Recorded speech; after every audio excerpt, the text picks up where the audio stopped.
야, 저기 저 여자 몸매 좀 봐라. 탱탱한 게 아주 찰지겠는데?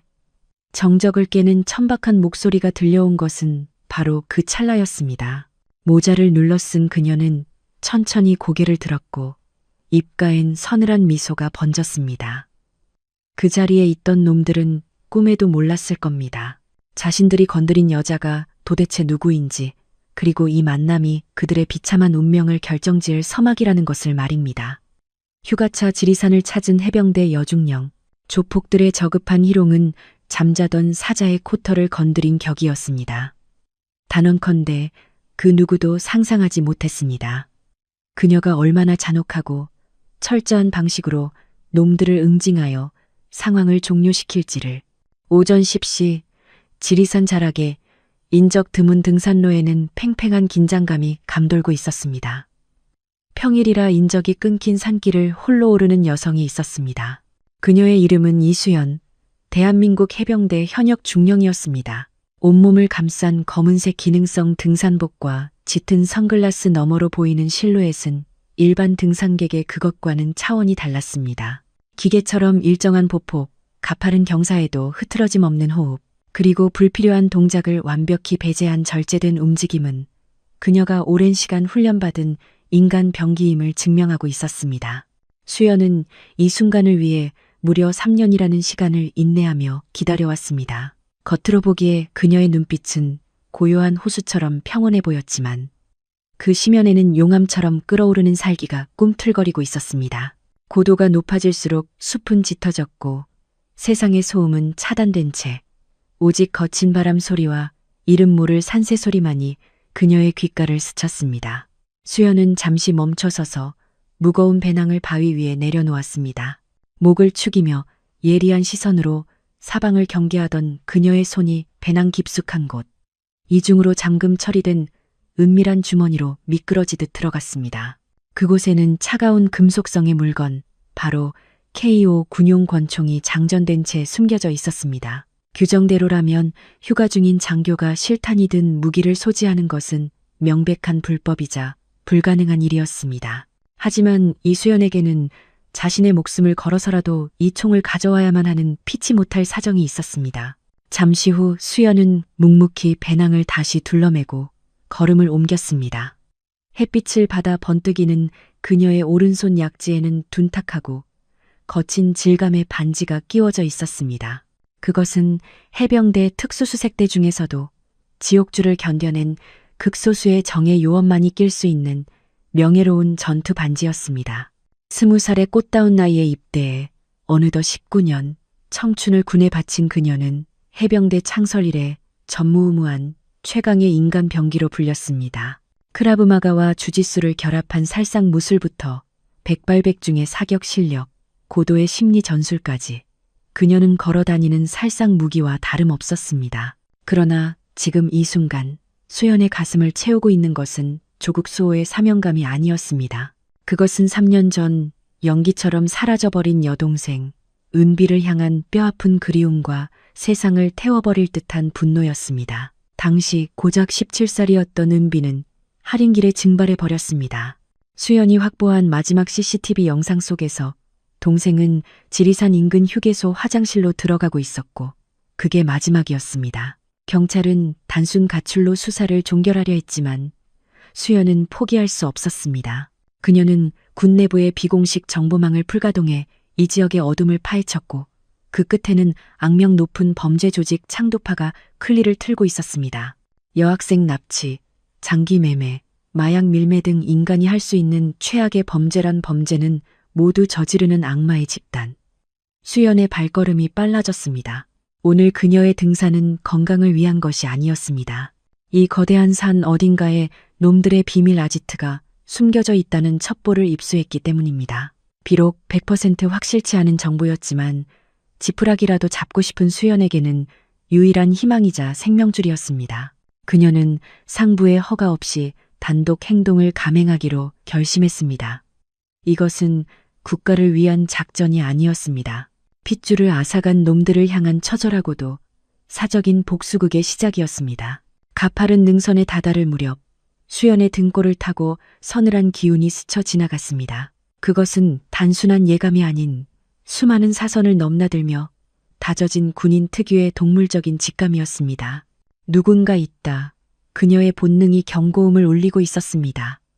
수연은 당황한 기색 없이 걸음 속도를 유지한 채 온몸의 감각을 곤두세워 주변을 스캔했습니다. 전방 30m 굵은 소나무 뒤편에서 희미한 담배 연기가 피어오르고 있었습니다. 바람에 실려온 냄새는 숲의 향기가 아닌 역한 니코틴 냄새였습니다. 기척으로 보아 한두 명이 아니었습니다. 최소한 셋 이상. 수연은 호흡을 가다듬으며 태연하게 그쪽으로 접근했습니다. 상대가 누구든 상관없었습니다.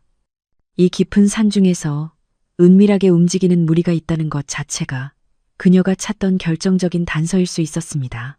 심장이 펌프질을 시작했지만 그것은 두려움이 아니었습니다. 곧 벌어질 전투를 대비해 신체가 아드레날린을 분비하는 전투 모드로의 전환이었습니다. 선글라스 너머로 포착된 형체들이 모습을 드러냈습니다. 겉보기엔 등산복을 입었지만 그들에게선 산을 사랑하는 사람들의 순수함 대신 찌든 술 냄새와 위압적인 폭력성이 풍겼습니다. 팔뚝을 뒤덮은 문신, 껄렁한 자세, 저속한 욕설. 수연은 단번에 확신했습니다. 빙고, 창도파 놈들이다. 놈들은 먹잇감을 발견한 하이에나처럼 비릿한 웃음을 흘리며 수연에게 다가왔습니다. 수연은 피하지 않았습니다. 오히려 호랑이 굴로 제 발로 걸어 들어가는 사냥꾼처럼 당당히 맞섰습니다. 놈들이 길을 막아선 순간 운명의 수레바퀴가 돌기 시작했습니다. 어이, 거기 예쁜 아가씨. 겁도 없이 이 깊은 산에 혼자 왔어? 무리의 우두머리로 보이는 남자가 누런 이를 드러내며 비아냥거렸습니다. 놈의 정체는 최태성, 창도파의 행동대장이자 잔혹하기로 소문난 인간 말종이었습니다. 180cm가 넘는 거구의 용문신이 목까지 기어 올라온 놈은 위협적인 덩치로 수연을 내려다보았습니다. 수연이 무시하고 지나치려 하자 최태성이 굵은 팔을 뻗어 그녀의 앞길을 거칠게 가로막았습니다.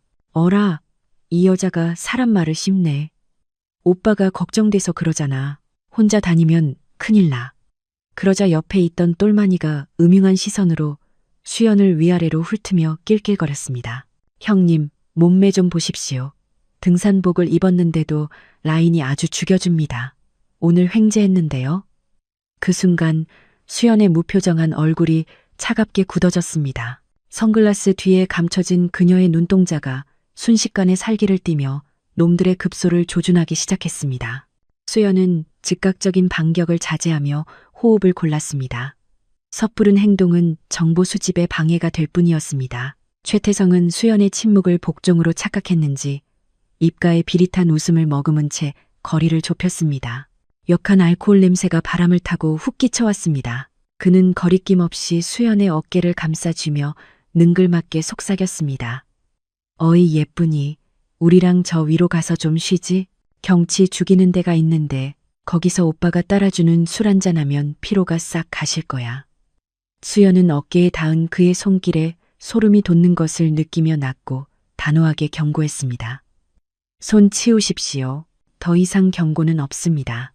그러나 최태성은 그 경고를 비웃음으로 받아쳤습니다. 와, 이 여자 성격 있네. 도도해서 더 꼴리는데? 그가 낄낄거리며 손을 들어 올려 수연의 볼을 톡톡 건드렸습니다. 장난을 가장한 명백한 성추행이자 도발이었습니다. 피부도 탱탱하네. 야, 니들도 와서 좀 만져봐라. 촉감이 아주 예술이다. 뒤에 서 있던 똘마니들이 음담패설을 내뱉으며 희죽거리는 얼굴로 다가왔습니다. 그 순간 수연의 인내심을 붙들고 있던 마지막 끈이 툭 끊어졌습니다. 하지만 그녀의 표정은 그 어느 때보다 차갑게 가라앉았습니다. 머릿속에서는 이미 시뮬레이션이 돌아가고 있었습니다. 적셋, 거리 1m, 지면은 울퉁불퉁한 산길, 탈출로는 60방향. 20년 군 생활이 만들어낸 조건반사적인 전술 분석이었습니다. 최태성이 다시 한번 그녀의 얼굴에 손을 대려는 찰나 수연의 신형이 유령처럼 움직였습니다. 최태성의 입에서 단말마가 터져 나왔습니다. 수연이 그의 손목을 낚아채 반대 방향으로 비틀어버린 것입니다. 뼈가 어긋나는 소리가 섬뜩하게 울렸습니다. 수연은 쓰고 있던 선글라스를 벗어던지며 서슬퍼런 눈빛을 드러냈습니다. 깊은 심연 같은 그녀의 눈동자가 최태성을 꿰뚫었습니다. 말귀를 못 알아쳐먹는 것 같으니 몸으로 알려주지. 수연의 목소리는 지옥에서 들려오는 듯한 한기가 서려 있었습니다. 최태성은 극심한 통증과 압도적인 기세에 눌려 뒷걸음질 쳤지만 조폭 특유의 자존심 때문에 허세를 부렸습니다. 이 미친년이, 야, 뭐해, 전혀 안 잡고 당황한 똘마니 두 명이 욕설을 퍼부으며 달려들었습니다. 수연은 메고 있던 배낭을 미련 없이 바닥에 내동댕이 쳤습니다. 몸이 깃털처럼 가벼워졌습니다. 첫 번째 놈이 주먹을 휘두르자 수연은 가볍게 고개를 숙여 피한 뒤 놈의 명치를 팔꿈치로 가격했습니다. 헉! 소리와 함께 놈이 고꾸라지자 두 번째 놈이 발길질을 시도했습니다. 수연은 그 발을 피하지 않고 정강이로 받아낸 뒤 로우킥으로 상대의 중심을 무너뜨렸습니다. 순식간에 벌어진 일이었습니다. 실전 격투술 크라브마가의 정수였습니다. 바닥을 뒹구는 부하들을 보며 최태성은 얼굴이 불그락 푸르락해졌습니다. 이 씨발, 야, 애들 다 불러. 본부에 연락해서 봉고차 대기시키라고 해. 오늘 인연 내가 묻어버린다. 그가 떨리는 손으로 휴대폰을 꺼내 들었습니다. 수연은 그를 제지하지 않았습니다. 오히려 그가 누구에게, 어떤 조직에게 연락하는지 확인하고 싶었습니다. 창도파의 꼬리를 잡을 기회다. 하지만 당장은 놈을 무력화시켜야 했습니다. 수연이 천천히, 그러나 위압적으로 최태성에게 다가갔습니다. 공포에 질린 최태성이 엉겁결에 주먹을 날렸지만 수연은 가소롭다는 듯 그의 팔을 잡아채 관절을 꺾고 그대로 바닥에 매다 꽂았습니다. 아, 비명과 함께 최태성이 흙바닥에 처박혔습니다. 수연은 무릎으로 그의 등뼈를 짓누르며 귓가에 속삭였습니다. 최태성, 너희 창도파 행동대장 맞지? 고통에 몸부림치던 최태성의 눈동자가 흔들렸습니다. 일반인인 줄 알았던 여자가 자신의 소속과 직함을 정확히 알고 있었기 때문입니다. 너 누구야? 경찰이야? 짭새가 여기까지. 수연은 대답 대신 그의 팔을 한 개까지 비틀어 올렸습니다. 묻는 말에나 대답해. 목덜미에 칼 문신 창도파의 개라는 증표잖아. 안 그래? 최태성은 식은땀을 흘리며 신음했습니다. 수연이 정보를 쥐고 있다는 확신이 들었습니다. 그리고 3년 전 이 산에서 사라진 여고생들, 너희 짓이지. 수연의 목소리가 미세하게 떨렸습니다. 억눌러왔던 분노가 터져 나올 듯 했습니다. 최태성은 본능적으로 감지했습니다. 이 여자는 단순한 등산객도 경찰도 아니었습니다. 살인 병기에 가까웠습니다. 난 몰라, 진짜 모른다고 최태성이 발버둥치며 부인했습니다. 그때 수연의 시선이 그의 손목에 머물렀습니다. 조잡하게 새겨진 군번줄 문신, 군대를 혐오하면서도 군기 잡는 척하고 싶어하는 양아치들의 전형적인 가짜 문신이었습니다. 수연은 코웃음을 치며 자신의 왼쪽 손목을 걷어보였습니다. 흙먼지가 묻었지만 선명하게 빛나는 실제 군번줄이 거기 있었습니다. 똑바로 봐. 이게 진짜다. 해병대 중령 이수연. 지금부터 넌 내 작전 구역에 침투한 적군으로 간주한다. 최태성의 안색이 시체처럼 창백해졌습니다. 현역 장교, 그것도 영관급 장교라니 건드려서는 안 될 벌집을 건드린 꼴이었습니다. 군인이 휴가 중에 민간인을 패도되는 거야? 이거 신고하면 너 영창이야. 최태성은 마지막 발악으로 소리쳤습니다. 수연은 그를 놔주며 자리에서 일어났습니다. 짓눌린 흙먼지를 털어내며 그녀가 차갑게 일갈했습니다. 신고해. 마음대로 해봐. 대신 난 헌병대와 기무사에 연락할 거니까. 민간인에 대한 집단 폭행, 성추행, 그리고 특수 협박, 군인 신분 건드린 건 덤이고 군경 합동 수사 맛 좀 볼래? 압도적인 포스의 똘마니들은 이미 도망칠 준비를 하고 있었습니다. 최태성은 욱신거리는 팔을 부여잡고 비틀거리며 일어났지만 눈빛만은 도끼를 잃지 않았습니다. 합동수사, 지랄하네. 우리 뒤에 누가 있는지 알면 오줌이나 지릴 텐데? 강지민은 그 뻔뻔한 협박 속에 숨겨진 진짜 정보를 놓치지 않았습니다. 뒤에 누군가 있다. 그것은 단순한 허세가 아니라 거대한 비호 세력이 존재한다는 명백한 자백이었습니다. 경찰, 아니면 그보다 더 위입니까? 강지민이 차갑게 되묻자 최태성은 비릿한 웃음을 흘리며 으스댔습니다. 경찰 나부랭이뿐이겠어? 내가 상상도 못할 분들이 우리 뒤를 봐주고 계시지. 일개 군인 따위가 덤벼봤자 계란으로 바위치기야. 알아들어? 강지민은 머릿속으로 빠르게 퍼즐을 맞췄습니다. 지역 경찰과의 유착은 이미 예상했지만 정계나 재계 쪽 커넥션까지 암시하는 대목이었습니다. 부패의 뿌리가 생각보다 훨씬 깊고 썩어 있었습니다. 최태성은 으스대며 다시 휴대전화를 꺼내 들었습니다. 이번에는 단순한 시랩이 아니었습니다. 형님, 접니다. 등산로 입구에 웬 미친 군발이 여자가 시비를 거는데. 예? 아, 예. 알겠습니다. 수화기 너머로 장두식의 지시가 떨어지자 최태성의 표정이 순식간에 비굴함에서 잔인한 환희로 바뀌었습니다. 전화를 끄는 그가 승리감에 도취된 눈으로 강지민을 노려보았습니다. 너 운 좋은 줄 알아라. 두목님이 직접 오신단다. 넌 이제 뼈도 못 추릴 줄 알아. 강지민의 입가에 서늘한 미소가 번졌습니다. 그것은 비웃음이 아닌 사냥감을 앞둔 맹수의 미소였습니다. 잘 됐군요. 번거롭게 찾아갈 필요 없이 제 발로 와주신다니 수고를 덜었습니다. 그녀의 여유로운 태도에 자존심이 상한 최태성이 부하들에게 거칠게 고갯짓을 했습니다. 순식간에 건장한 사내 셋이 강지민을 포위하며 압박해 들어왔습니다. 도주로를 차단하려는 의도였지만 애초에 강지민은 물러설 생각이 추호도 없었습니다. 계집애가 겁도 없이 최태성은 품 안에서 잭나이프를 꺼내 들었습니다. 치악 하는 소름 끼치는 소리와 함께 날카로운 칼날이 햇빛을 받아 번뜩였습니다. 고운 말로 할 때 기었어야지. 얼굴에 기스나기 싫으면 가만히 있어.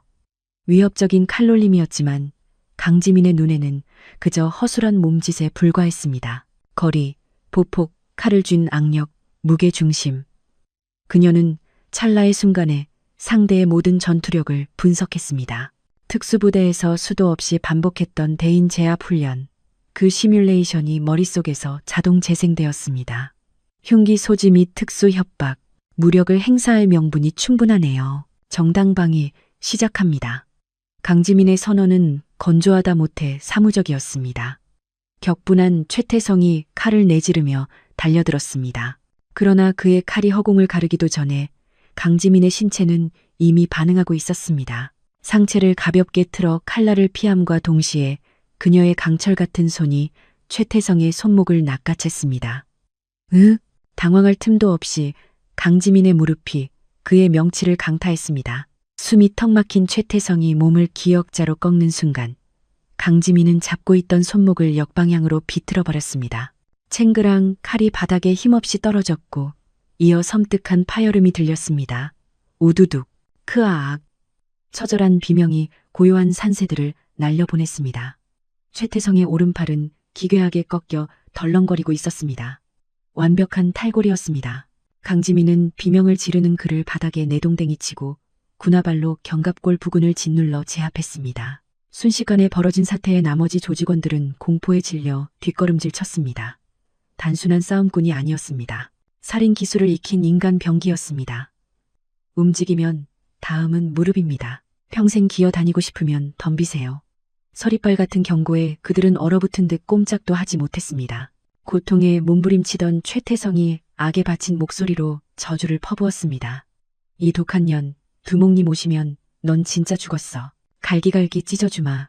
강지민은 그를 놔주고 자리에서 일어나 옷에 묻은 먼지를 툭툭 털어냈습니다. 기다리고 있습니다. 어차피 그 두목님을 만나러 온 거니까요. 그녀는 태연하게 배낭에서 생수를 꺼내 마시며 호흡을 가다듬었습니다. 폭풍 전의 고요함이 등산로를 감돌았습니다. 10여 분 후 정적을 깨고 거친 엔진 배기음이 산 아래를 울렸습니다. 곧이어 검은색 대형 세단과 SUV 여러 대가 흙먼지를 일으키며 등산로 입구에 도착했습니다. 차문이 열리고 덩치 큰 사내들이 쏟아져 나왔습니다. 그 살벌한 무리의 중심에 말쑥한 등산복 차림의 중년 남성이 내렸습니다. 겉모습은 젠틀해 보였지만 눈빛만은 뱀처럼 차갑고 교활한 남자. 창도파의 절대 권력자 장두식이었습니다. 장두식은 널브러진 부하들과 팔을 부여잡고 신음하는 최태성을 보며 혀를 쌈매 찼습니다. 태성이 너 덩치 값도 못하고 여자 하나한테 깨진 거냐? 꼴사납게 이게 뭐냐? 죄송합니다, 형님. 이 여자가 보통이 최태성이 기어들어가는 목소리로 변명하려 하자 장두식은 손을 들어 제지하고 강지민에게 시선을 돌렸습니다. 15명이 넘는 조직원들이 강지민을 겹겹이 에워쌌습니다. 위압적인 상황이었지만 강지민은 눈 하나 깜짝하지 않았습니다. 군인 양반이라고 들었는데 휴가 중에 민간인을 이렇게 패놔도 되는 겁니까? 이거 헌병대감이네. 장두식이 빈정거리며 다가왔습니다. 강지민은 선글라스를 벗어 주머니에 넣고 흔들림 없는 눈동자로 그를 응시했습니다. 당신이 장두식인가? 악명은 익히 들었어. 직접 보니 더 역겹군. 말버릇하고는. 내 뒷조사라도 하고 오셨나? 조사했지. 창도파 두목, 불법 도박장, 마약 유통, 성매매 알선. 강지민이 말을 멈췄습니다. 그녀의 주먹이 하얗게 질릴 정도로 꽉 쥐어졌습니다. 목소리에 억누를 수 없는 분노가 실렸습니다. 그리고 3년 전 이 산에서 실종된 여고생 사건. 장두식의 여유롭던 표정이 일순간 굳어졌습니다. 눈매가 가늘어지며 살기가 감돌기 시작했습니다. 무슨 뚱딴지 같은 소린지 모르겠군. 한소희, 당시 17세. 마지막 휴대전화 신호가 잡힌 곳이 바로 여기야. 당신들이 한 짓이잖아? 강지민의 서슬퍼런 추궁에 장두식은 잠시 침묵하더니 이내 기분 나쁜 미소를 지으며 고개를 끄덕였습니다. 아, 그 계집애? 기억나지? 아주 생생하게 기억나. 강지민의 눈동자가 흔들렸습니다. 그것은 두려움이 아닌 폭발 직전의 증오였습니다. 어디 있어? 소희, 어디 있냐고. 글쎄, 산짐승이 물어갔나. 너무 오래돼서 가물가물한데. 장두식의 비열한 조롱에 강지민의 인내심이 마침내 한계에 다다랐습니다. 강지민의 주먹이 하얗게 질릴 정도로 꽉 쥐어졌습니다. 끓어오르는 분노를 억누르느라 온몸이 미세하게 떨려왔습니다. 하지만 지금은 냉정해야 했습니다. 살기등등한 눈빛으로 상대를 노려보며 그녀는 입술을 깨물었습니다. 증거, 찾고 싶으면 어디 한번 발악해보시지.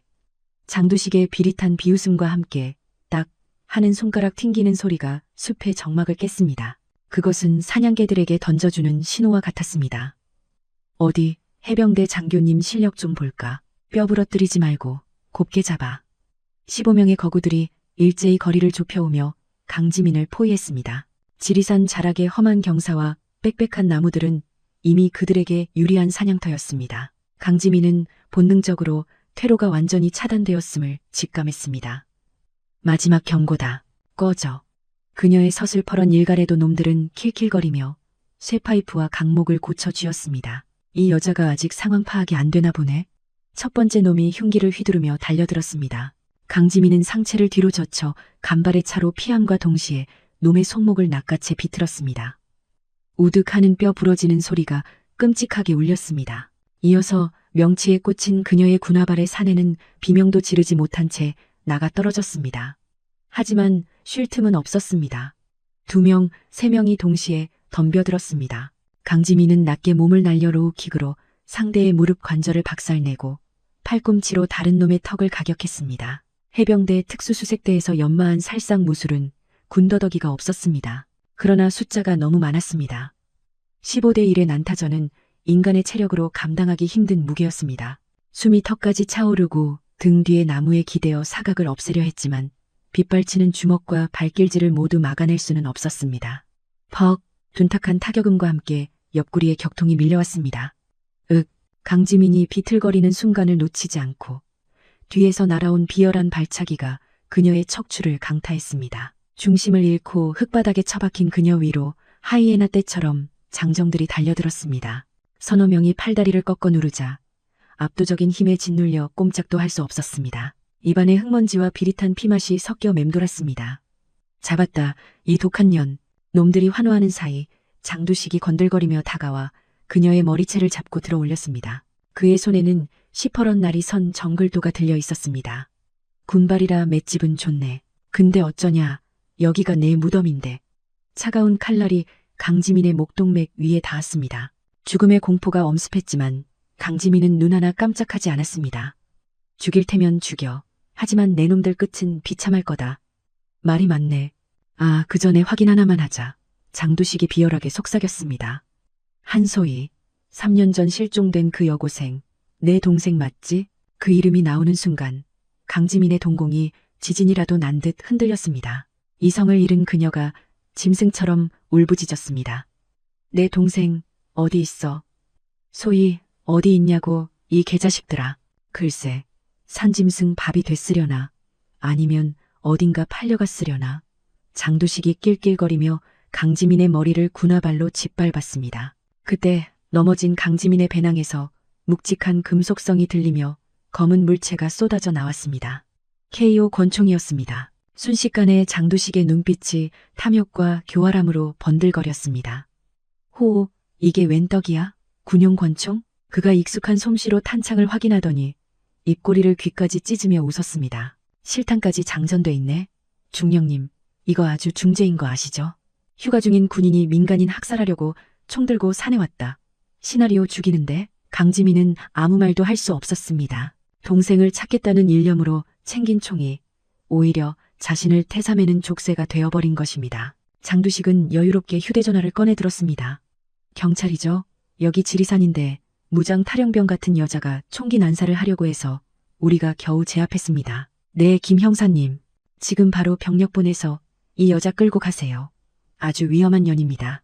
수화기 너머로 상황을 보고받는 장두식의 입가에 비열한 미소가 번졌습니다. 그래요. 현역 중령이 민간인을 상대로 총기 난동이라. 이거 언론에 터뜨리면 아주 볼만하겠는데요. 잘 좀 부탁합니다. 통화를 마친 그가 콧노래를 흥얼거리는 사이 산 아래의 정막을 깨고 날카로운 사이렌 소리가 들려왔습니다. 칠흑 같은 어둠을 가르며 번쩍이는 경광등, 경찰차 2대가 현장에 도착했습니다. 차문이 거칠게 열리며 4명의 경찰관이 내렸는데 그 선두에는 껄렁한 걸음걸이의 남자가 있었습니다. 민태훈, 지역경찰서 강력반 팀장이자 이 구역의 또 다른 포식자였습니다. 민태훈은 쓰러진 조직원들과 흑투성이가 된 채 제압당한 강지민을 번갈아 보더니 마치 오랜 친구를 만난 듯 장두식에게 다가갔습니다. 아이고 장 사장님, 험한 산속에서 이게 무슨 고생이십니까?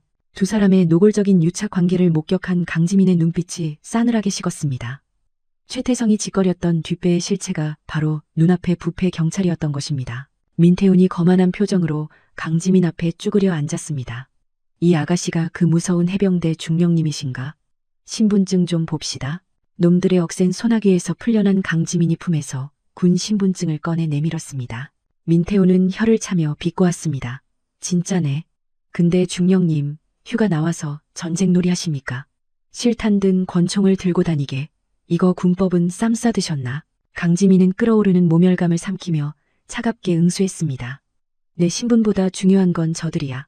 납치, 감금, 폭행, 그리고 마약 유통, 현행범들이라고. 하지만 민태훈은 들은 채도 하지 않았습니다. 증거 있어? 내 눈엔 그냥 등산 동호회 회원들끼리 시비 붙은 걸로 보이는데? 영장도 없이 민간인 사찰하고 위협한 건 당신이야. 여긴 군대가 아니라 내 구역이고. 결국 민태훈의 지시에 따라 강지민의 손목에 차가운 수갑이 채워졌습니다. 그녀는 반항하지 않았습니다. 지금은 힘을 아껴야 할 때라고 판단했기 때문입니다. 내 소속 부대에 연락해. 국방부 특수임무과. 강지민의 요구에 민태훈은 코웃음을 치며 그녀를 경찰차로 밀어 넣었습니다. 차문이 닫히기 직전 장두식이 뱀처럼 다가와 나직이 속삭였습니다. 동생년 꼴 나기 싫으면 얌전히 있어. 쥐도 새도 모르게 묻어버리기 전에.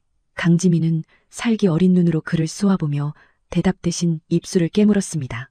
경찰서로 이송되는 내내 민태훈은 훈계를 가장한 조롱을 멈추지 않았지만 강지민은 창밖의 어둠만을 응시하며 복수의 칼날을 갈았습니다. 경찰서 조사실, 민태훈이 짜증 섞인 손길로 전화기를 들었습니다. 강지민의 끈질긴 요구에 국방부로 전화를 건 것입니다. 예, 여기 경찰서인데 강지민 중령이란 여자가. 뭐, 특수임무가. 잠시 후 연결된 전화 속 목소리는 서늘했습니다. 국방부 수사단 오지의 대위입니다. 강지민 중령은 현재 1급 기밀 작전 수행 중일 가능성이 있습니다. 함부로 구금하거나 신병을 인도할 시 군사기밀보호법 위반으로 귀관을 고발하겠습니다. 뜻밖의 경고에 민태훈의 얼굴이 사색이 되었습니다. 수화기를 내려놓은 그는 떨리는 손으로 급히 장두식의 번호를 눌렀습니다. 상황이 묘하게 돌아가고 있었습니다. 장두식 사장님, 사태가 걷잡을 수 없이 심각해졌습니다. 놈들이 냄새를 맡은 것 같습니다. 민태훈이 떨리는 목소리로 전화를 끊은 지 불과 2시간 후였습니다. 경찰서 앞마당에 정적을 깨고 국방부 조사본부 소속 검은세단과 헌병대 차량들이 들이닥쳤습니다. 선두에 서서 차문을 열고 나온 인물은 국방부 수사단 소속 오지의 대위였습니다. 30대 초반의 나이였지만 단정한 제복 차림에서 뿜어져 나오는 냉철한 카리스마는 주변을 압도하기에 충분했습니다. 그녀는 경찰서장실로 직행하지 않고 곧장 조사실 쪽으로 향하며 차갑게 일갈했습니다. 강지민 중령님은 어디 계십니까? 당장 안내하십시오. 민태훈은 입술을 깨물며 억지로 조사실을 가리켰습니다. 오지혜가 문을 열고 들어서자 수갑이 풀린 채 의자에 앉아있던 강지민이 고개를 들었습니다. 두 사람의 시선이 허공에서 얽혔습니다. 중령님, 늦어서 죄송합니다. 상부보고 절차가 생각보다 길어졌습니다. 아니야, 오대위, 내가 너무 성급했어. 개인적인 감정을 앞세워 자네들까지 곤란하게 만들었군. 강지민의 목소리에는 깊은 피로감이 묻어 있었습니다. 오지혜는 잠시 침묵하다가 조용히 문을 닫고 도청 방지기를 켰습니다. 동생분, 한소희 양 때문인 거 압니다. 하지만 이제 이 사건은 개인의 복수극이 아닙니다. 오지혜의 눈빛이 매섭게 빛났습니다. 공식 작전명 산사태. 오늘부로 국방부 장관님 승인이 떨어졌습니다. 강지민의 눈이 커졌습니다. 승인이 났다고? 민간인 구역인데 어떻게? 명분은 충분합니다. 장두식 파가 운영하는 불법 도박 사이트 서버가 군 내부망을 해킹한 정황이 포착됐습니다. 게다가 놈들이 군용 폭발물을 밀거래하려던 첩보도 입수했습니다. 이제 이건 명백한 대테러 작전이자 군사재판 관할입니다. 강지민은 비로소 안도의 한숨을 내쉬었습니다. 3년이라는 긴 시간 동안 홀로 싸워왔던 외로운 전쟁에 드디어 강력한 우군이 생긴 것입니다. 오지혜는 밖으로 나가 사색이 된 민태훈에게 국방부 장관 직인이 찍힌 공문을 보란 듯이 들이밀었습니다. 강지민 중령은 현재 1급 기밀 작전 수행 중이었습니다. 귀관들의 수사 방해 및 범죄 조직 유착 혐의는 군검찰단에서 별도로 조사할 겁니다. 각오하시는 게 좋을 겁니다. 민태훈은 다리에 힘이 풀려 주저앉을 뻔했습니다. 오지혜의 에스코트를 받으며 경찰서를 나선 강지민은 대기 중인 군용 차량에 올랐습니다. 그녀는 품에서 낡은 가죽 지갑을 꺼내 17살 소희의 해맑은 미소가 담긴 사진을 어루만졌습니다. 조금만 기다려, 소희야. 언니가 거의 다 왔어. 그녀는 결의에 찬 눈빛으로 배낭 깊숙한 곳에 숨겨두었던 암호화된 보안 USB를 꺼내 오지혜에게 건넸습니다. 이게 뭡니까? 장두식 파의 본거지. 지리산 폐공장의 지하 벙커 설계도와 놈들의 자금 장부야. 내가 3년 동안 놈들의 뒤를 캐며 모은 모든 것이 여기 들어있어. 오지혜는 USB를 받아들고 경악을 금치 못했습니다. 그것은 전문정보 요원 수십 명이 달라붙어도 구하기 힘든 결정적인 증거였습니다. 그리고 지하 3층 격리실. 소희가 마지막으로 목격된 곳이 거기야. 강지민의 목소리가 미세하게 떨렸습니다. 차량은 국방부 벙커를 향해 질주하기 시작했습니다. 민태훈은 멀어지는 군용차를 보며 떨리는 손으로 장두식에게 다시 전화를 걸었습니다. 사장님, 장됐습니다. 그 여자, 진짜였습니다. 군대가 움직이기 시작했습니다. 수화기 너머로 장두식의 비명 같은 욕설이 터져 나왔지만 이미 기울어진 판세를 뒤집을 수는 없었습니다. 놈들은 단순한 조직폭력배가 아니었습니다. 군과 경찰의 비호를 받는 거대한 카르텔이었습니다. 오지혜 대위는 침통한 표정으로 브리핑을 이어갔습니다. 중령님, 확보한 파일의 암호를 해독했습니다. 그리고 강지민이 떨리는 손으로 파일을 넘겨받았습니다. 실종자 명단. 그 차가운 디지털 문자열의 맨 꼭대기에 3년 전 사라진 동생 한소희의 이름이 선명하게 박혀 있었습니다. 이 지역에서만 12명입니다. 모두 10대 여학생들. 학교 시간, CCTV 사각지대. 놈들의 사냥 패턴은 소름 끼칠 정도로 일정합니다. 오지혜의 보고를 듣는 강지민의 눈동자가 깊게 가라앉았습니다. 3년이라는 시간, 생존 확률이 희박하다는 것은 누구보다 그녀 자신이 잘 알고 있었습니다. 하지만 시신이라도 찾아야 했습니다. 그때 정적을 깨고 강지민의 휴대전화가 울렸습니다. 발신자 표시 제한. 직감이 경고음을 울렸습니다. 강지민 중령인가? 나 장도식이야. 수화기 너머로 들려오는 목소리는 뱀처럼 습하고 끈적거렸습니다. 내 번호는 어떻게 알았지? 강지민이 낮게 으르렁거렸습니다. 그게 중요해? 동생 소식 궁금해서 미치겠지. 내가 아주 재미있는 걸 가지고 있거든. 심장이 쿵 내려앉았습니다. 어디냐? 궁금하면 직접 와야지. 대신 혼자 와. 짭새나 군바리들 달고 오면 동생 영영 못 봐. 뚝! 일방적인 통보와 함께 전화가 끊어졌습니다. 강지민의 손안에서 휴대전화가 부서질 듯이 삐걱거렸습니다. 오지의 대위가 작전 승인을 받아 돌아왔을 때 강지민은 이미 전투복을 갖춰 입고 있었습니다. 대위, 오늘 밤에 끝낸다. 지원 병력이 도착하려면 시간이 걸립니다. 혼자서는 무모합니다. 놈이 원하는 게 나야. 내가 미끼가 되어 놈들의 시선을 끄는 동안 자네가 백업팀을 이끌고 들이닥쳐. 오지에는 강지민의 결연한 눈빛을 보고 더 이상 만류할 수 없음을 깨달았습니다. 알겠습니다. 대신 이 추적기를 꼭 착용하십시오. 신호가 끊기면 즉시 진입하겠습니다. 칠흑 같은 어둠이 내려앉은 지리산 중턱. 강지민은 폐공장으로 위장된 적의 본거지에 도착했습니다. 녹슨 철문이 열리고 그녀는 호랑이 굴로 제 발로 걸어 들어갔습니다. 겉보기엔 낡은 공장이었지만 내부는 최신식 설비를 갖춘 호화로운 사무실이었습니다. 긴 복도 끝 가죽 소파에 거만하게 앉아있는 장두식이 보였습니다. 수십 명의 조직원들이 살기등등한 눈빛으로 강지민을 애워쌌습니다. 어서와 중령님, 깡이 대단하네. 진짜 혼자 오고 헛소리 집어치우고 동생이나 내놔. 장두식이 킬킬거리며 손짓하자 부하가 노트북을 가져왔습니다. 화면 속에 재생된 영상, 어둡고 축축한 지하실, 공포에 질려 웅크린 소녀. 그것은 3년 전의 한소희였습니다. 살려주세요. 언니. 영상 속 동생의 목소리에 강지민의 억장이 무너져 내렸습니다. 이거 3년 전 건데 풋풋하지. 지금은 어디 있을까? 장두식의 비열한 조롱에 강지민은 입술을 깨물어 피를 흘렸습니다. 원하는 게 뭐냐? 심플해. 우리 뒤 그만 캐고 꺼져. 각서 한 장이면 동생 묻힌 곳 알려줄게. 묻혔다고? 아, 실수. 사고였어.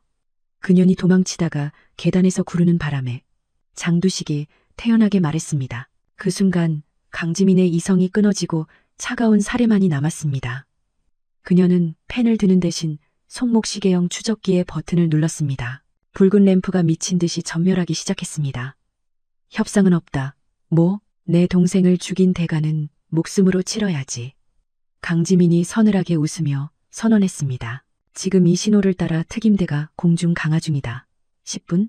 아니, 5분 안에 내 놈들은 전멸이야.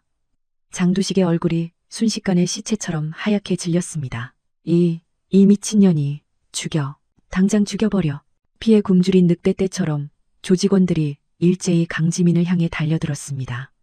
하지만 전장을 누비던 강지민의 반사신경은 그들보다 훨씬 빨랐습니다. 그녀의 손이 허리춤을 스치자마자 차가운 금속성의 KO 권총이 섬광처럼 뽑혀나왔습니다. 총구는 망설임 없이 천장을 향했습니다. 탕! 굉음과 함께 천장 마감재가 비처럼 쏟아져 내렸습니다. 살기를 띤 총성의 조직원들의 발이 바닥에 얼어붙은 듯 멈췄습니다. 전원 식별 가능한 위치로 엎드려. 움직이면 즉시 사살한다. 강지민의 목소리는 단순한 위협이 아닌 전장의 지휘관이 내리는 서리빨 같은 명령이었습니다. 압도적인 기세에 눌린 놈들은 질려버린 표정으로 뒷걸음질 쳤습니다. 그때 구석에 있던 장두식이 뱀 같은 눈빛으로 책상 서랍을 열어 제꼈습니다. 숨겨둔 권총을 꺼내 상황을 뒤집으려는 속셈이었습니다. 하지만 강지민의 조준선은 이미 놈의 미간과 손목 사이를 오가고 있었습니다. 손 떼라. 경고는 한 번뿐이다. 하지만 장두식은 비릿한 웃음을 흘리며 방아쇠에 손가락을 걸었습니다. 강지민의 눈동자가 차갑게 가라앉았고 주저없이 격발했습니다. 탕! 장두식의 손가락 바로 옆 흑단 나무 책상이 박살나며 파편이 튀었습니다. 정확하고 치명적인 경고 사격이었습니다. 다음 탄은 내 놈 손목을 날려버릴 거야. 공포에 질린 장두식이 결국 총을 떨어뜨렸습니다. 바로 그 순간 건물 전체를 진동시키는 헬기의 로터 소리가 고막을 때렸습니다. 군용 헬기의 육중한 소음과 함께 군용 트럭들이 급정거하는 소리가 들려왔습니다. 쾅! 강화유리가 박살나고 연막탄과 함께 완전 무장한 특수부대원들이 들이닥쳤습니다. 해병대 특수수색대, 강지민과 생사고락을 함께했던 최정예 요원들이었습니다. 강지민 중령님, 상황 클리어, 안전 확보했습니다. 작전 팀장의 외침에 강지민은 천천히 총구를 내리며 깊은 숨을 내쉬었습니다. 순식간에 제압당한 장두식은 바닥에 짓눌린 채 핏발선 눈으로 악을 썼습니다. 이 미친 군발이년, 네가 누굴 건드린 줄 알아? 우리 뒤에 누가 있는지 알면 넌 뼈도 못 추릴 거다. 하지만 강지민은 패배자의 단말맛 따위는 들리지 않는다는 듯 놈들의 범죄 기록이 담긴 노트북을 챙겨 유유히 현장을 빠져나갔습니다. 흙먼지를 뒤집어 쓴 오지의 대위가 다급하게 달려와 강지민의 상태를 살폈습니다. 중령님, 부상은 없으십니까? 강지민은 짧게 고개를 저으며 품에서 놈들의 핵심 장부가 담긴 노트북을 건넸습니다. 난 괜찮아. 이게 놈들의 목줄을 깸 스모킹 건이야. 즉시 분석팀에 넘겨. 수사관들이 개미떼처럼 건물 내부로 진입하여 샅샅이 뒤지기 시작했고 강지민은 본능적인 이끌림으로 건물의 가장 어두운 곳, 지하로 향하는 계단 앞에 섰습니다. 눅눅한 곰팡내와 비릿한 혈향이 진동하는 계단을 내려가자 쇠창살로 막힌 지하실의 참상이 드러났습니다. 철문이 뜯겨나가고 드러난 방 안에는 짐승처럼 갇혀있던 젊은 여성들이 공포에 질린 눈으로 떨고 있었습니다. 강지민은 최대한 부드러운 목소리로 하지만 단호하게 말했습니다. 안심하십시오. 대한민국 군인입니다. 여러분을 집으로 보내드리기 위해 왔습니다. 그제야 긴장이 풀린 피해자들은 서로를 끌어안고 오열하기 시작했고 대기하던 의무병들이 급히 투입되었습니다. 강지민은 입술을 깨물며 조사를 이어갔습니다. 옆방에는 불법 도박, 마약 유통, 그리고 인신매매가 기록된 장부들이 산더미처럼 쌓여 있었습니다. 그리고 복도 끝, 가장 은밀한 마지막 방, 그곳의 벽면은 실종자들의 프로필 사진으로 도배되어 있었습니다. 마치 사냥 전리품처럼 걸린 사진들 사이에서 강지민의 시선이 한 곳에 멈췄습니다. 앳된 얼굴의 여고생 한소희였습니다. 강지민은 떨리는 손을 뻗어 동생의 사진을 조심스럽게 떼어냈습니다. 가슴 깊은 곳에서 뜨거운 것이 울컥 치솟았습니다. 소희야, 조금만 기다려. 언니가 반드시 찾을게. 작전은 대성공이었고 조직은 와해되었지만 강지민의 전쟁은 끝나지 않았습니다. 동생은 이곳에 없었습니다. 체포된 장두식은 악마처럼 입을 굳게 다문 채 한소희의 행방에 대해서는 묵비권을 행사하며 수사관들을 비웃고 있을 뿐이었습니다. 다음 날 아침 국방부 지하 벙커 회의실의 공기는 담배 연기와 긴장감으로 탁하게 가라앉아 있었습니다. 강지민과 오지혜 그리고 정보사령부의 고위 간부들이 심각한 표정으로 모여 있었습니다. 브리핑을 맡은 정보장교가 무거운 입을 열었습니다. 강지민 중령, 어젯밤 타격 작전은 전술적으로 완벽했소. 하지만 전략적으로는 이제 시작일 뿐이오. 강지민이 날카롭게 물었습니다. 장두식의 배후가 확인되었습니까? 그렇소. 놈은 꼬리에 불과해. 진짜 몸통은 따로 있더군. 스크린이 바뀌며 한 중년 남성의 사진이 나타났습니다. 뱀처럼 차가운 눈매를 가진 남자, 전직 경찰 간부, 주병훈이었습니다. 주병훈, 10년 전 옷을 벗고 군납 업체를 차렸지. 겉으로는 건실한 사업가 행세를 하고 있지만 실상은 마약과 도박, 인신매매를 아우르는 거대 카르텔의 정점이다. 이어지는 보고는 더 충격적이었습니다. 주병훈이 군 내부의 부패 세력과 결탁하여 군납 비리를 저지르고 그 검은 돈으로 범죄 조직을 키워왔다는 사실이었습니다. 연루된 자들은 최소 영관급 이상, 아군이 적군이 될 수도 있는 상황이었습니다. 회의실에는 숨 막히는 침묵만이 흘렀습니다. 강중령, 이 작전은 1급 기밀이다. 아군조차 믿을 수 없어. 그래도 가겠나? 상급자의 우려 섞인 질문에 강지민의 눈빛이 형형하게 빛났습니다. 제 동생과 무고한 피해자들의 피가 묻은 돈입니다. 계급장의 색깔이 무엇이든 썩은 살은 도려내야 합니다. 그녀의 결기에 찬 대답에 상급자는 고개를 끄덕이며 최정의 비공식 팀의 결성을 승인했습니다. 작전명 고스트, 강지민과 오지혜는 즉시 서울 강남 한복판에 위치한 주병훈의 본사 빌딩으로 잠입했습니다. 세련된 정장 차림으로 위장했지만 그녀들의 눈은 맹수처럼 주위를 살피고 있었습니다. 겉보기엔 평범한 무역회사였지만 놈들의 진짜 둥지는 설계도에도 없는 곳에 있었습니다. 대위 구조 분석 결과는 예상대로입니다. 3층과 4층 사이 엘리베이터가 서지 않는 유령층이 존재합니다.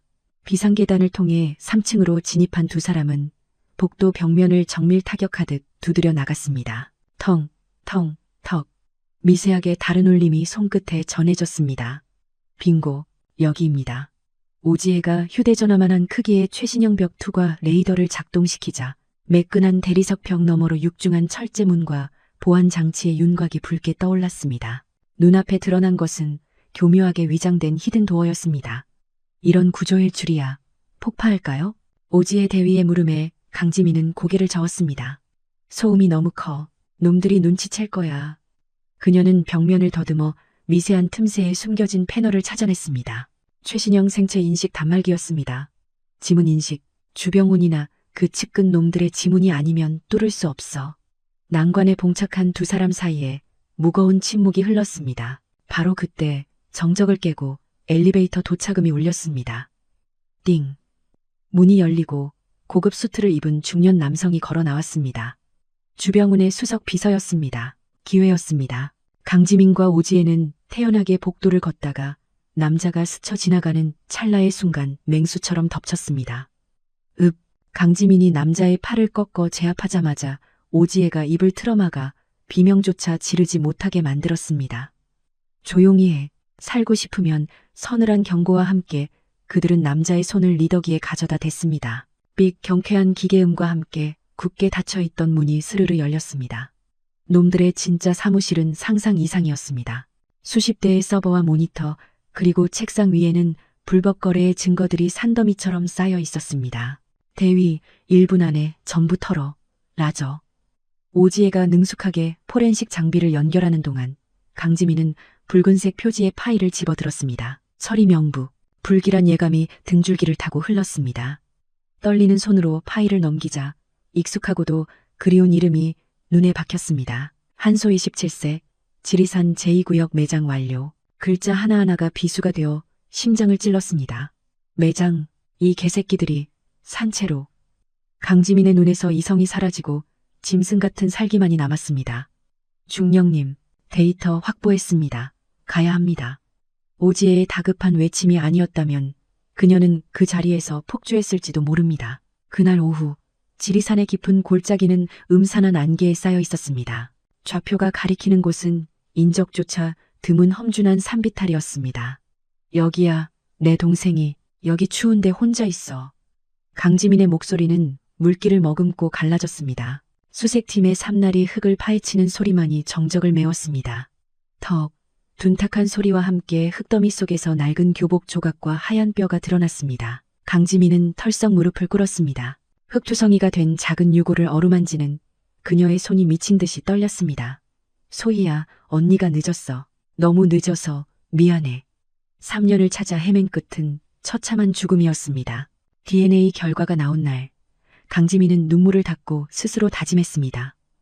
이건 수사가 아니라 전쟁이라고. 국방부는 즉각 작전명, 청산을 발령했습니다. 최정예 특수부대가 동원된 대대적인 소탕 작전이었습니다. 한남동 저택의 육중한 문이 폭파되고 특임대가 진입했지만 맞이한 것은 차갑게 식은 찻잔뿐이었습니다. 도주했습니다. 온기가 없습니다. 무전기 너머로 들려오는 보고에 강지민은 입술을 깨물었습니다. 지리산 폐공장 역시 텅 비어 있었습니다. 명백했습니다. 내부에서 정보가 샌 것입니다. 허탈감에 잠겨있던 강지민의 휴대전화가 날카롭게 울렸습니다. 발신자 표시 제한. 수화기 너머로 들려오는 목소리는 소름 끼치도록 여유로웠습니다. 강지민 중령. 선물은 잘 받았나 모르겠네. 주병훈이었습니다. 주병훈. 내 놈을 반드시 찢어 죽일 거다. 강지민이 이를 갈며 으르렁거렸지만 그는 비릿하게 웃을 뿐이었습니다. 패기 좋네. 근데 중령, 지금 옆에 있는 동료는 믿을 수 있어. 우리 쪽 빨대가 꽤 높은 곳에 꽂혀 있거든. 누구일 것 같아? 전화는 끊어졌지만 주병훈이 남긴 독은 강지민의 의심을 싹 키우기 시작했습니다. 전화기 너머의 신호음이 끊기자 강지민은 끓어오르는 배신감에 입술을 깨물었습니다. 믿음이 가장 강력한 무기여야 할 작전 본부에서조차 균열이 발생한 것입니다. 그녀는 날카로운 눈빛으로 오지혜를 응시했습니다. 오 대위, 지금 즉시 보안 등급을 상향하고 작전팀 전원의 신상 정보를 이 잡듯이 뒤져. 쥐새끼가 있어. 우리 움직임을 실시간으로 보고하는 놈이 내부에 있다고. 오지혜는 강지민의 서슬 퍼런 기세에 즉각 명령을 수행했습니다. 얼마 지나지 않아 그들의 모니터에 한 사람의 이름이 붉게 떠올랐습니다. 이진성 소령.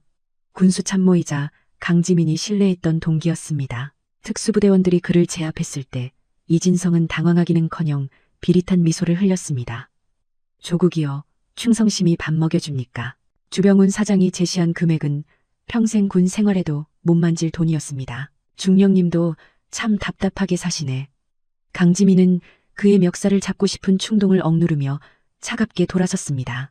내 놈의 변명은 군사법원에서나 실컷해. 이제 남은 것은 도주한 주병훈과 장두식이었습니다. 강지민은 지도를 펼쳐 놈들의 도주 경로를 시뮬레이션했습니다. 항만과 공항은 이미 봉쇄됐어. 놈들이 살기를 찾으려면 선택지는 하나뿐이야. 강원도 인제, 과거 마약 루트로 쓰였던 폐쇄된 산악도로. 그녀의 예상은 적중했습니다. 이틀 뒤 폭설이 내리는 인제군 산악도로에서 검은색 세단이 군 헬기의 추적을 받고 있었습니다. 눈보라를 뚫고 헬기의 로터 소리가 고막을 찢을 듯 울려 퍼졌습니다. 타이어를 조준해 단 한 발로 끝낸다. 강지민의 지시에 저격수의 총구가 불을 뿜었습니다. 탕! 날카로운 파열음과 함께 세단의 뒷바퀴가 너덜너덜해졌고 차량은 눈 덮인 비탈길을 구르며 처박혔습니다. 특수임무대가 차량을 포위하자 피를 흘리는 주병훈과 장두식이 비틀거리며 끌려 나왔습니다. 수갑이 채워지는 순간에도 주병훈은 도끼를 뿜어냈습니다. 강중령. 이거나 나 하나 잡는다고 끝날 것 같아. 내 수첩에 적힌 이름들이 공개되면 대한민국이 뒤집어질 걸 감당할 수 있겠어. 하지만 강지민은 눈 하나 깜짝하지 않았습니다. 걱정 마. 그 썩어 빠진 뒷배들까지 모조리 쓸어버릴 테니까. 압수한 USB에는 주병훈의 말대로 대한민국을 뒤흔들 권력형 비리의 실체가 고스란히 담겨 있었습니다. 국회의원, 검사, 장군들이 연루된 거대한 카르텔, 상부의 압박과 회유가 빗발쳤지만 강지민은 멈추지 않았습니다. 그녀는 모든 증거를 들고 기자회견장에 섰습니다. 수많은 카메라 플래시가 터지는 가운데 정복을 입은 강지민이 결연한 표정으로 마이크를 잡았습니다. 저는 해병대 중령 강지민입니다. 오늘 저는 제 군복을 걸고 대한민국을 좀먹는 거대 범죄 조직과 그 배후 세력을 고발하려 합니다. 장내는 순식간에 술렁였습니다. 그녀는 떨리는 손으로 그러나 단호하게 말을 이었습니다.